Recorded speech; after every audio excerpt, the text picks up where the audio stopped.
Thank you. Dr. Price. Thank you, Mr. Chairman. Mr. Werfel, this far down the panel, it's hard to say welcome, but welcome. Thank you. 34 days into your challenge, and we appreciate that. I think all this committee is asking, and all the American people are asking, is that you be honest and forthcoming. Always. In that light, I would suspect you agree that the IRS process has been broken, would you not? I would agree with that. Would you agree that the trust with the American people in the IRS has been violated? I would agree with that. Mr. Werfel, the IRS has targeted groups. It has leaked information on donors of groups and then targeted those donors for auditing. This is chilling stuff.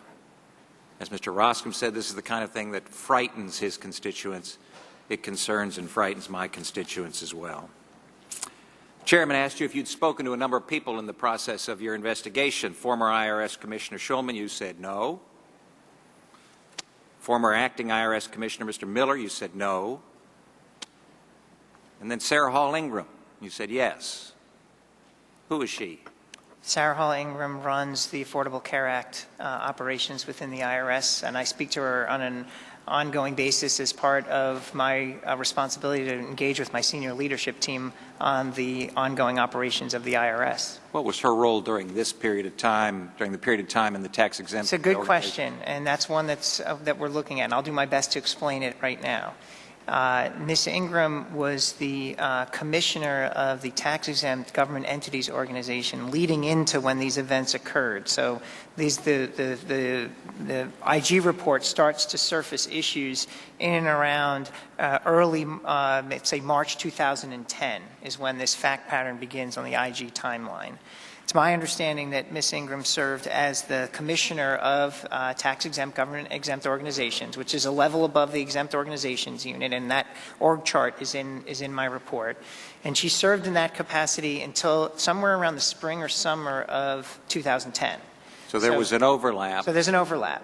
At that point in time, she moved over and was detailed over to begin her work in running the Affordable Care Act. Let me ask you why you believe, or why should the American people believe that the trust that's required between the Internal Revenue Service and the American people on the implementation and enforcement of the Affordable Care Act by an individual who was involved in the tax-exempt status entity of the IRS during this time in question, why should they trust that individual?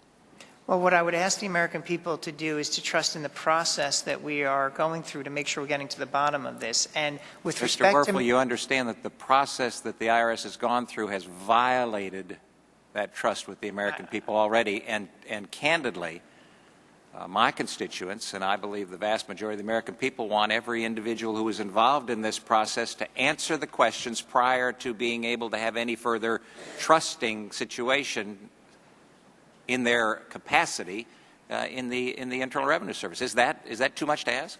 I think it's valuable input. I think I would like to share what we're doing, which is analyzing for any employee, and Ms. Ingram is no different. We're analyzing what their footprint of responsibility was. And with respect to this individual, there's some complexity in doing that evaluation because she did move over to the Affordable Care Act early on, but at the same time, just in the interest of full candor, while she did move over to the Affordable Care Act within only a few months after this fact pattern begins, her title didn't change, and there's some lack of clarity in terms of her ongoing role within hence the concern that many of us have. So we're looking into that question to that point. Carefully.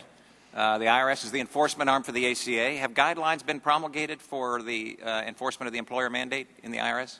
Not at this time. I think the schedule for the proposed rules is this summer, if I understand your question correctly. And employers have to comply with this beginning in this fall and January 1. Have rules been promulgated? Well, the rules, the proposed rules will outline the timing for employee responsibilities. Have rules been promulgated on part-time, full-time employee distinction? I don't know that I can answer that question. Have rules been promulgated on the difference between seasonal workers and part-time workers? I will give you the full schedule of our ACA rules footprint. I don't have them at my There's a huge lack of trust in the IRS, and to have the IRS now the enforcement arm over the Affordable Care Act is extremely concerning for those of us on this panel and our constituents. I would urge you to get this information to individuals who will have to comply with all of the rules that you promulgate and make certain that they are true to the letter of your rules as soon as possible. I understand. Yield back.